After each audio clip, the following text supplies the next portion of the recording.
তোমাকে যেদিন বলেছিলাম বিয়েটা করে ফেলো, সেদিন কথাটা বলেছিলাম শুধু তোমার ভালোর জন্য। কিন্তু তুমি এখন এতই ভালো আছো যে আমি সেটা মানতে পারছি না। আচ্ছা, মানতে পারাটা স্বাভাবিক নাকি মানতে না পারাটা স্বাভাবিক? তুমি আর আমার নেই, আমি এটা মানতে পারছি না। নাকি আমাকে ছাড়াই তুমি ভালো আছো, সেটা মানতে পারছি না। আমি জানি না।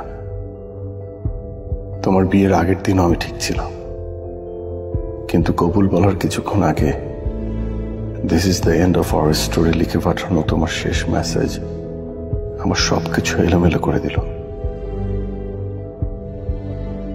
আমি হারিয়ে ফেললাম তোমাকে। মনে হলো দুই বেলা দুমুঠো ভাত খেয়ে এক রুমের এক ঘরে জীবন কাটিয়ে দেয়া এই কষ্টের কাছে কিছুই না। সেদিন থেকে এই পর্যন্ত বুকের বাঁ পাশের চিনচিনে ব্যথাটা আমার একটুও কমেনি। আমি তোমাকে প্রচন্ড মিস করি তৃণা।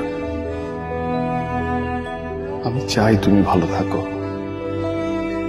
কিন্তু পরক্ষণে আবার মনে হয় না, আমাকে ছাড়া তুমি ভালো থাকতে পারবে না। তোমার উপর আমার এক আকাশ অভিমান। কেন যেন মনে হয় তুমি আমাকে ভুলে গেছো সেই সব দিনগুলোর কথা।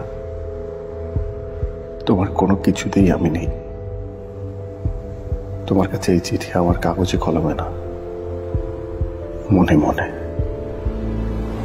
তুমি কি শুনতে পাও? শুনতে যদি পাও তাহলে শেষ একটা প্রশ্ন। আচ্ছা,